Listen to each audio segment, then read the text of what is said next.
Hey guys, thank you so much for joining me and welcome back to my channel. Thank you so much for everybody who's been watching my videos and also my new subscribers. Please hit that like button and also please hit that subscribe button, and I'll keep coming back with the more fun facts, more hidden gems, more history.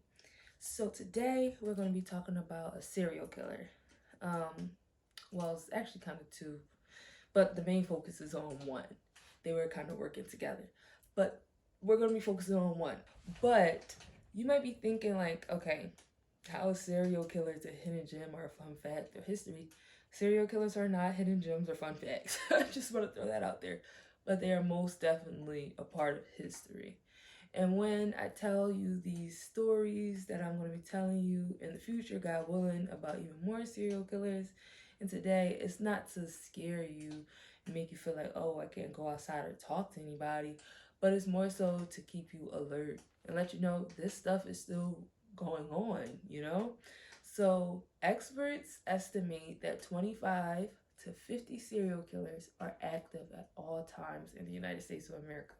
25 to 50 serial killers are active at all times in the United States of America. To me, that is insane. That is a huge number. So they defined serial killers, experts define serial killers usually in two definitions. It's either two or more or three or more. So let's just say two. So basically, a serial killer is defined by someone who kills two or more people in different separate events, different times.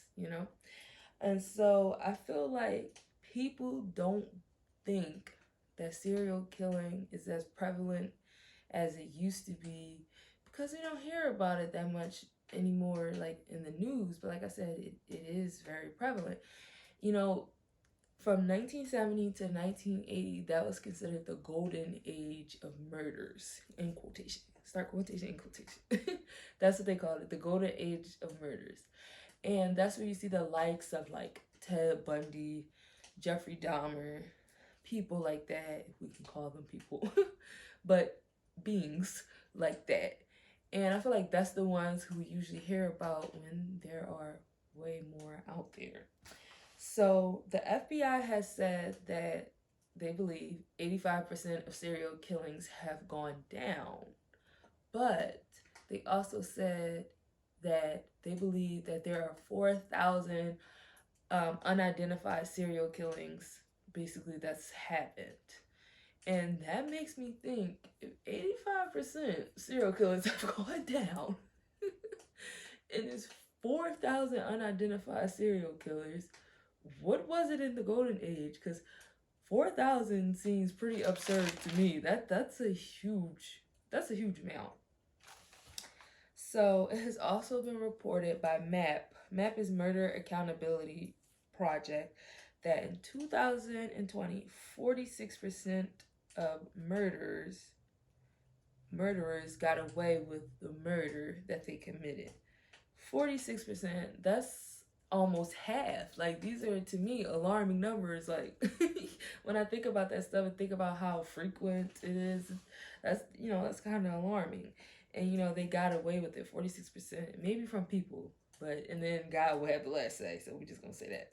So today we're gonna be talking about a person named Cosmo Dinardo. He was born in Bensalem, Pennsylvania, and at the time of him being captured, he was 20 years old, and that was in the year of 2017, and he murdered 4 young men. So let's back it up a little bit. He was born in Bensalem, Pennsylvania on January 27, 1997, to a wealthy family. He had a long history of trouble and also mental health issues.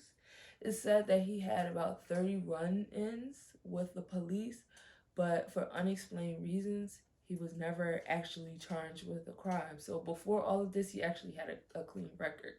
Now, with mental health issues, they said he was dealing with things such as bipolar disorder and schizophrenia, just to name a few. It was like a handful of things that, he had. He was even committed to a mental hospital, but he was eventually let go and given antidepressants. And his parents and his family often complained about his violent outbursts that he had. And I believe it was said that he actually had attacked a family member. So, like, it's a lot of red flags popping up.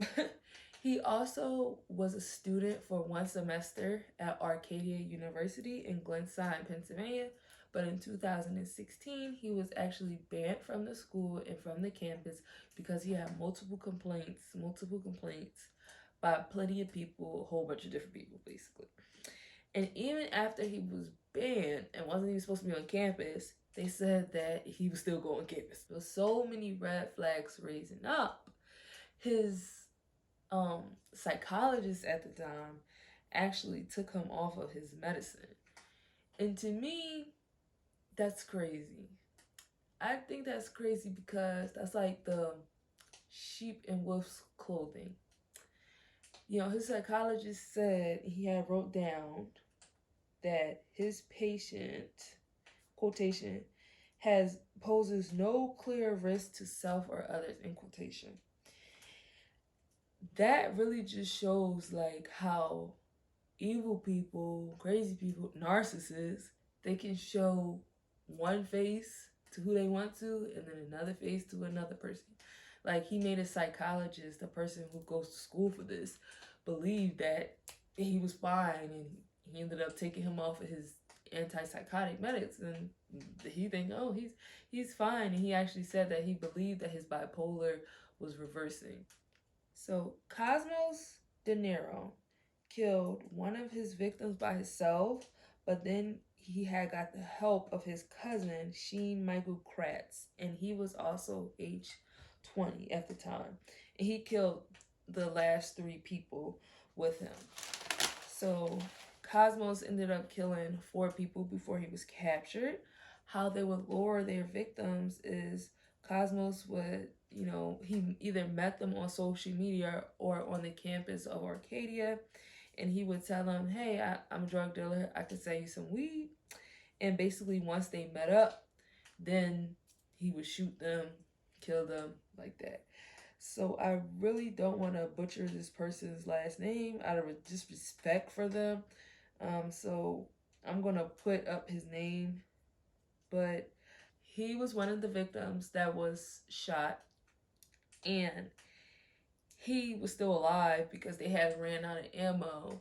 And so Cosmos got into a backhoe and literally ran over his body and crushed him while he was alive.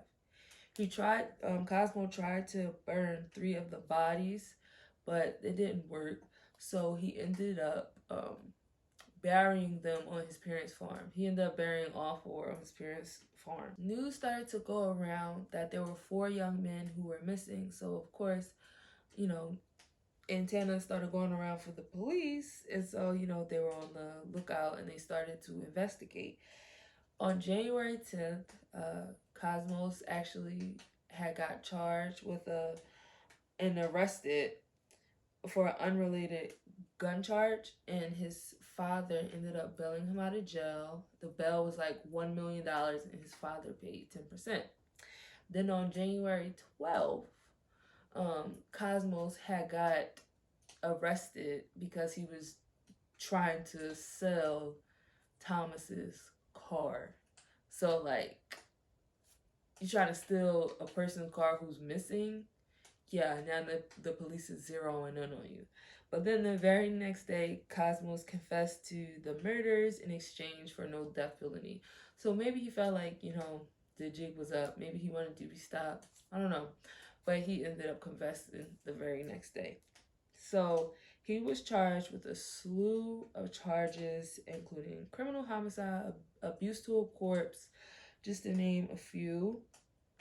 He was charged with 4 counts of that in total, and his cousin was charged with 3 counts of that in total. When it was all said and done, Cosmos was sentenced to 4 consecutive life sentences without the chance of parole, and Sheen, his cousin, was sentenced to life without parole. Again, this is just a cautionary tale. specifically told this one because this happened in 2017. That's pretty close.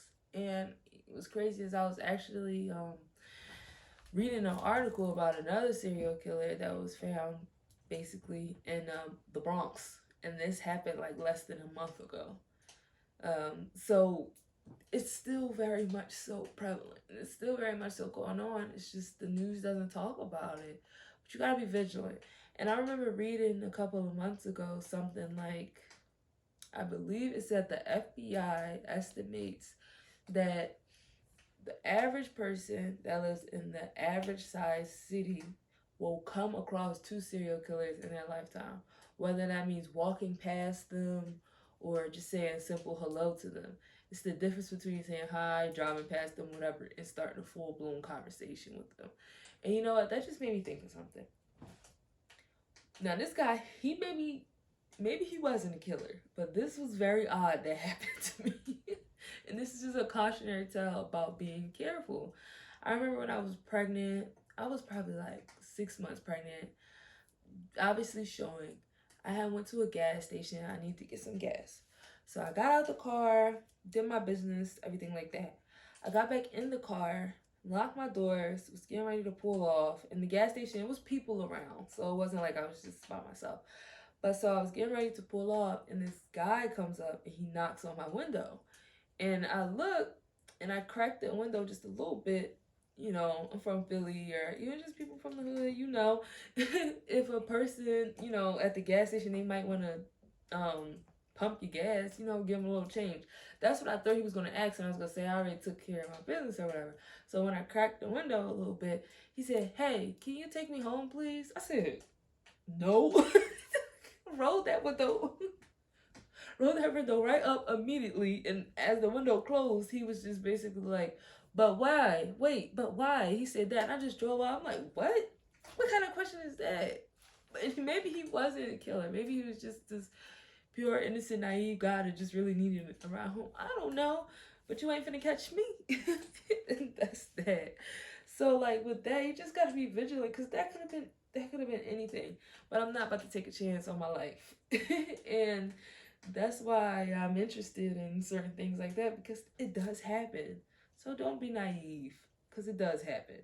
So again, thank you so much for tuning in again, and I hope you guys really enjoyed it, and I hope to see you guys back again. Be safe. Peace.